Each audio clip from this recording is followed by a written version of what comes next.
Hello everyone.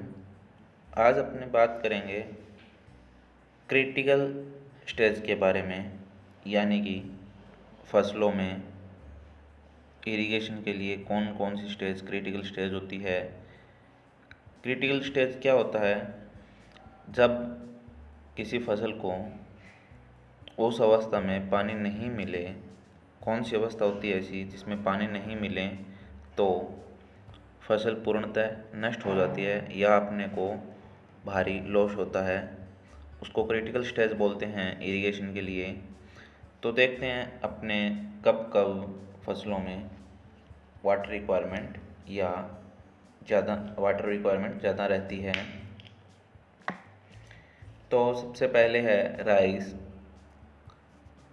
Rice में देखते हैं बूटिंग, पेनिकल इनिशिएशन और थर्ड है फ्लावरिंग। ये राइस में क्रिटिकल स्टेज है, boating, panicle initiation, flowering. Next चलते हैं वीट। वीट में कौन कौन सी है? तो वीट में देखा जाए कौन कौन सी है तो वीट में सबसे इम्पोर्टेंट ये पूछी जाती है किस्म कि कौन सी वीट में क्रिटिकल स्टेज है। तो CRI अवस्था है जो सबसे महत्वपूर्ण है, वो बुआई के 21 दिन बाद आती है, 21 डेज। बुआई के 21 डे आफ्टर सोविंग, 21 दिन बाद आती है। फिर होता है टिलरिंग, जॉइंटिंग, फ्लोरिंग, मिल्किंग। ठीक है। नेक्स्ट देखते हैं मेज में कौन कौन सी है। तो टेसलिंग और सिल्किंग। टेसल और सिल्क क्या होते हैं? नर व मादा फूल। ठीक है। सिल्क होता है मादा फ्लावर्स और टेसल होता है नर फ्लावर्स, फीमेल फ्लावर्स।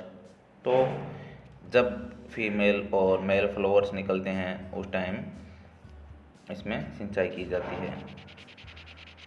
ठीक है। नेक्स्ट देखते हैं अपने कॉटन, फ्लावरिंग और बॉल फॉर्मेशन। जब फूल आते हैं उस टाइम और जब बॉल बनते हैं उस टाइम सिंचाई की महत्वपूर्ण क्रिटिकल अवस्था होती है। फिर होता है ग्राम में देखते हैं चने में प्री फ्लोरिंग, फूल आने से पहले पॉड फॉर्मेशन। पॉड है ये POD, पॉड डेवलपमेंट, यानी जब पॉड बनते हैं उस समय। नेक्स्ट देखते हैं ग्राउंडनट में फ्लावरिंग, जब फूल आते हैं उस समय सिंचाई महत्वपूर्ण है। फिर पैगिंग के समय सबसे महत्वपूर्ण सिंचाई होती है। जैसे गेहूं में CRI होती है, वैसे इसमें पैगिंग अवस्था में सिंचाई सबसे महत्वपूर्ण होती है। फिर पॉड फिलिंग, जब दाने भरते हैं उस टाइम। फिर पिजन पी में देखते हैं फ्लावर इनिशिएशन, फिर पॉड फॉर्मेशन, ये पॉड लिखा हुआ है, पॉड फॉर्मेशन, पॉड बनते हैं उस टाइम। फिर साफ फ्लोर में देखते हैं तो फ्लावर इनिशिएशन।